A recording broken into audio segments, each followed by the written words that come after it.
We're now going to be looking at the Phrygian mode and looking at the intervals related to the Phrygian mode down on the string at the bottom, the B string.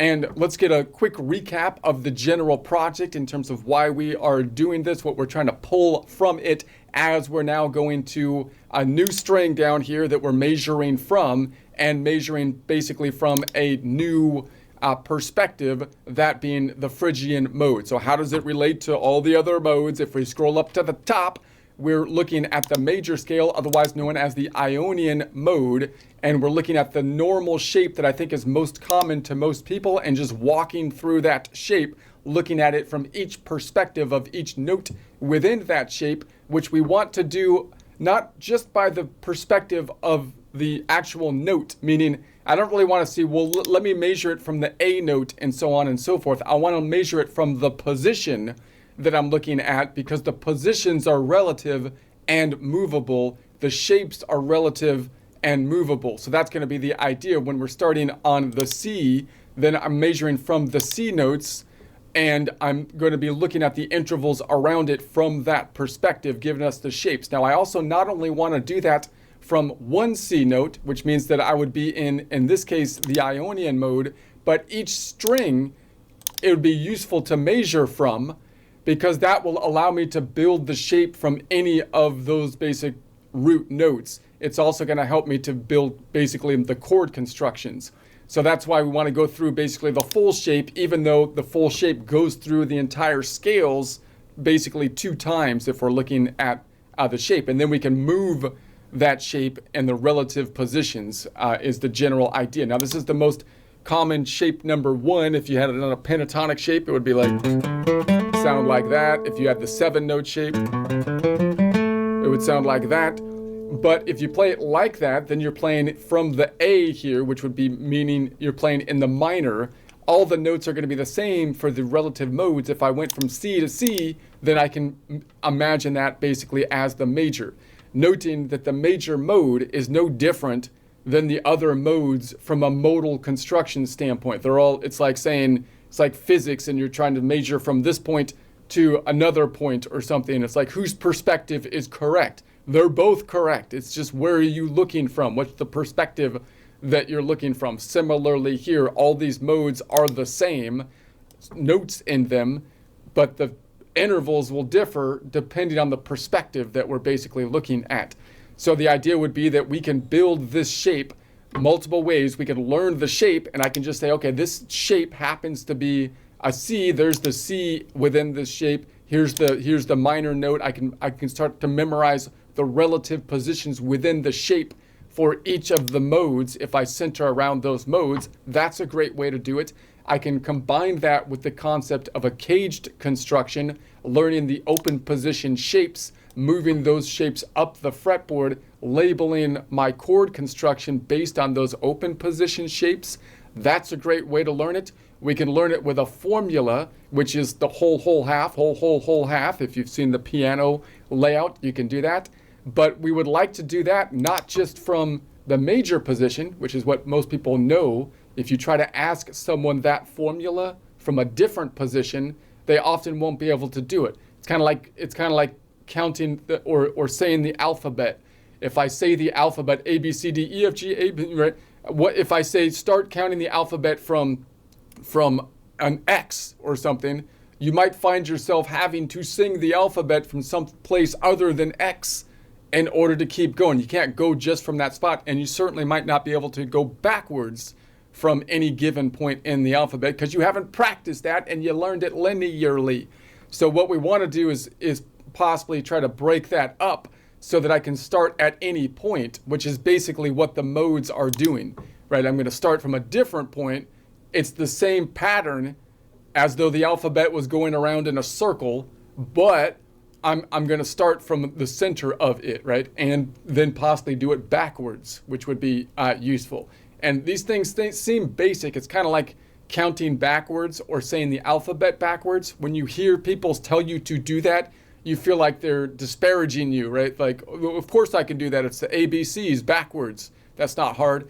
But it is hard because we don't practice doing it. You're not used to doing that, right? No one really does that. So that's kind of what we want to do, is break the shape up and be able to see it from all the different kind of angles within it. And the way we're going to look at it here then, the third way, is by the interval construction. So we want to look at the intervals. I want to take each of these notes and then be able to rebuild the same shape with the different intervals constructions, which means we're basically building all of the related modes. If we can do that in one shape or in one place, we should be able to take those concepts and build them the same things, all of the other modes that are related to another major scale, right? So, and I use the major scale as the reference key, as our point of reference. So whatever, if there's only, A, B, C, D, E, F, G, and the sharps and flats, right? So there's 12 notes. So we can have 12 major scales. And then all of the, if you categorize this in your mind, that just simply means that all of the modes related to all of those major scales will be in those categories. That's why it's useful to categorize it that way. Otherwise, you'd be memorizing 12 scales times 7, right?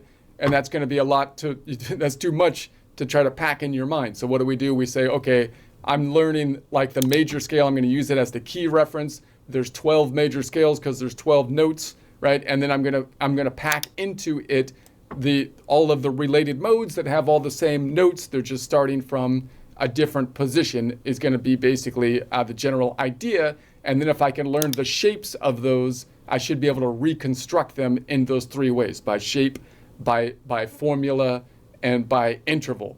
All right, so now we're going to be looking at the Phrygian mode. So remember, the next idea would be that why is this useful?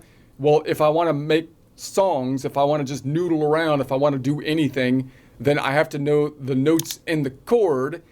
Notes in the scale is going to be necessary. Once I know the notes in the scale, I want to then build chords. When I build chords, the base chord construction is a triad chord, and that means that I need to know particularly the third. Is the third a major third, or is the third going to be a minor third? Most people memorize that in relation to the major scale by saying, well, I happen to know that the 1, 4, 5 are major, and the 2, 3, and 6 are minor, and then the 7 is that crazy Locrian, which is like a minor with a flat fifth. So that's what most people start to learn, and we start to just say, okay, now I just need to locate those notes, and I can say, is it the 1, 4, 5, then build a major chord? Is it the 2, 3, and 6, and build a minor chord? The problem with that is that it limits us to the major scale, because if I then go to like the Dorian mode, or in this case, we're going to the Phrygian mode, now it's going to be more difficult if I start from the Phrygian and then I'm trying to say, okay, they're all the same notes, but if I don't see it from the perspective of the major scale, how do I know which note I can build a major chord and a minor chord from? Becomes a little bit more difficult. But if we label the modes in relation to the major scale, which is just a convention, that might help us out a little bit, right? So if I say the Phrygian mode is absolute mode number 3, as it relates to the major scale, that means it's equivalent to starting on the third of the major, and I know that the third has a minor chord construction. I can kind of start to figure that out. And if I'm starting on the third as it relates to the major, then the second of the Phrygian is equivalent to the fourth of the related major, which means it's going to have a major chord construction. So we can kind of try to memorize it in such a way that I can play in something other than C major and still be able to determine, do I have a major chord construction and a minor chord construction? Now, if we do this by learning the modes, then we not only get the major or minor chord constructions, but we also can go beyond just the 1, 3, 5 to the 7, 9, 11, and 13. The 9, 11, and 13 being equivalent to the evens that we skipped for our purposes, the 2, 4, and 6. So in other words, I would like to be able to build not just a triad, but more chords that have the other notes in the scale. And I need to know then when am I going to have those notes fit? Is it going to be a major 7 or a minor 7, a major 9 or a minor 9, a major 11 or a minor 11? The only way to know that really is to know the related modes, and that's kind of what we're working on at this point in time. So that's going to be the general idea. So the general concept is what are the intervals for the major scale? Then we learn the related minor scale, the Aeolian, and then we compare all other modes from an interval standpoint to its related major and minor, all other modes only having one interval difference from their related major or minor. So for example, the major scale here has a 0 note away perfect first, a 2 note away major second, a 4 note away major third, a 5 note away perfect fourth, a 7 note away perfect fifth, a 9 note away major sixth, and 11 note away major seven. So we're now going to go to a minor mode. So you would expect the minor mode, the main minor, which is the Aeolian, minor scale, minor mode, Aeolian mode, the sixth of the major, the sixth mode, should have all of the majors flipped or flatted to a minor, stepping one step back, and then all the perfects remaining the same, which is basically what happens, except for some reason, the second is still a major second. So the main minor, the minor scale, the sixth mode, Aeolian mode, another word for the main minor, minor scale, has same intervals as the major, except all the major components are flattened, except for that major second, which is not. We're now looking at the Phrygian, which is a minor mode defined by the fact that it has a minor third in its construction, which makes it a minor mode in essence. And so now we can compare the Phrygian to the Aeolian. We compare the Phrygian to the main minor, which is the Aeolian, and it's only going to have one interval difference than the main minor. And that happens to be the second. So that 2 note away minor second is flattened. So you could still compare it to the C, our key, because you could say, well, you might say, so you can look at the Phrygian two different ways, mainly, right? Most people, I think, would compare it to the minor and say the Phrygian is closest to the minor. It's going to have all the same intervals as the minor scale, except it's going to have a flattened second, meaning it's more minor than the main minor. Or you can compare it to the major scale, which is our main key, and say, well, the Phrygian is a minor, therefore it's just going to be it's going to flatten all of the majors to a minor, and the perfects are generally going to be kept the same, and the Phrygian even flattens the second, whereas the Aeolian doesn't. So my story is always like this. You've got the major scale, which is kind of like the cool one, and then you got the minors, which are a little bit more darker, right? They're coming in with a little bit more dark kind of feel. And then you've got the Aeolian is like the main minor, but then like the Phrygian is like even more minor, like they're even more minor. They went almost a little bit too far. People are like, you went a little too far by flattening the second, because that's kind of a tensiony sound. That sounds a little crazy. You're a little out of the whack. And then beyond that, you've got the Locrian, which went totally crazy and flattened the second. So it's like the Phrygian, but then it flattened the second. And then you've got the Dorian, which is like, dude, I don't want to go that minor, and it's closer to the major because it has another major, a major sixth to it. So when we look at the minors, you've got the main minor, which is actually kind of in the middle, the Phrygian, which is even more minor than the main minor, the Dorian, closer to the major scale with a major interval, and then the Locrian, that's not even minor anymore because it went so crazy by flattening the 5. All right, that said, we're going down to the Phrygian here, and we're going to be measuring around this one. Now, just one more note on, you might be saying, dude, this is totally redundant. We've done this like a million times, but we haven't, because we're measuring on different strings, right? We're measuring on, so notice that the fact that we're measuring in the middle of the guitar means that the intervals will be movable up and down the guitar. That's great. Those shapes would be redundant if we go up and down the guitar. But when we go to another string on the guitar, then we're going to have new components every time we go to a new string. Because, for example, if I was on this E up here that we did before, I can't go above it, right? Because there's only one string above it, unless I think about going around the top of the guitar, which you can do if you take into account that the top E string repeats on the bottom. But most people don't think of it that way. That means if I'm looking at this E, I can only look at the shapes above it, that's one string above it, and then I have the ability to look for shapes below it, 1, 2, 3, 4, 5 strings below it.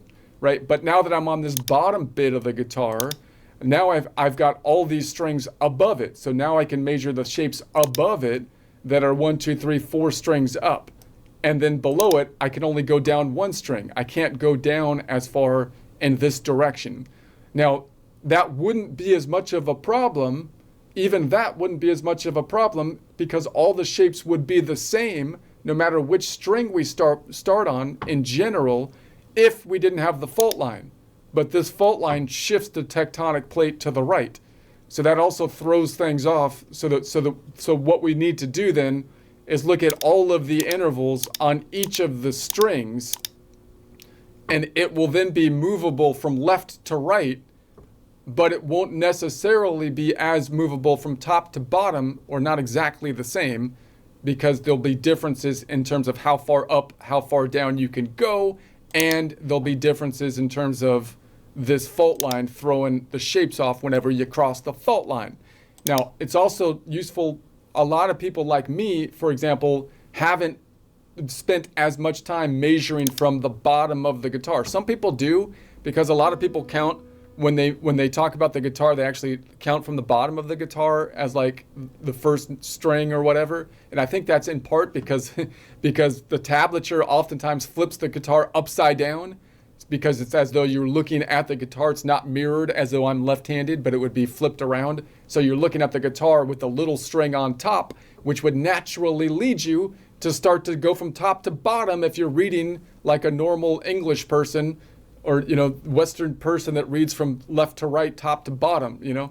So you might actually have learned the bottom string first. It's also quite useful to learn from the bottom of the guitar when you're playing in a band, especially with a bass player and whatnot that might be playing the lower registers, and therefore you want to fill the space on the higher registers. So it might be more useful to learn this higher space. But I think most people, what they do is when they learn the top 2 strings, all the notes on the top 2 strings, right? And then what we do is we possibly build power chords, eliminating the 3rd, just playing the 5th, because I can add a 5th with a nice easy power chord shape, which looks like that, on every note, on any string except for 1, which is going to be the Locrian 1, right? Which has a flat 5th. So I learned that, and then we learned the caged system, if not the entire caged system, the major 2 bar chords of the caged system, which means that if I can learn which notes are going to be major and minor, the 1, 4, 5 major, related to the, when you say related to the C or to the major scale, the 2, 3, 6 minor, then I can build what we would call from a caged system an E major shape or an E minor shape, meaning taking these shapes, E minor, E major, turning them into a bar, right? And then moving those up the guitar on the top strings to be able to play any of the strings in either a major or a minor. And then on the A string, we convert each of those from an A or an A minor to the bar chord, and we can move, and we can then play a bar chord from any of these strings. That means that if I learn the notes on the top 2 strings and I can identify which of those root notes are going to be major or minor in my chord construction, then I can build a major or minor chord off any of the notes from the top 2 strings. That's great. But then that means that we're not really thinking about, what if I'm thinking about this is my root note down here? I'm not really thinking about how am I building a chord off of this root note down here. I might start to see that my bar chord can be broken down into the bottom half of the bar chord, which is basically its own chord if it has the same 3 notes. But what I'd like to do is more formally be able to look at a note down here and construct a 3-note chord from it, at least, as easily as I can be looking at the bar chords up top, which I can easily do if I start to better recognize the intervals. And so that's going to be the idea. Also, of course, if I measure down here, I'm right next to the fault line. So I'm going to be more cognizant of what that fault line does to the shapes down here. Instead of just learning, like if you learn a shape that consists of all of the strings on the guitar, You might think that that's not too much information to pack into your mind, but it is really, because there's only 3 notes in the shape, even though you're playing 5 notes, because some of those notes are going to be repetitive if you're playing a normal 3-note triad bar chord. So a lot of people don't know what notes they're actually playing. They just know it's a bar chord, and they know the root, and they know the shape that makes a major or minor bar chord. But what we'd like to do is be able to analyze what's actually happening on this bottom half of the guitar, and then you can do a lot more variations on the bar chord, right? So it's actually a lot of information's packed into those bar chords because you're using all 6 strings. Okay, that's enough of an intro here. So let's get into it.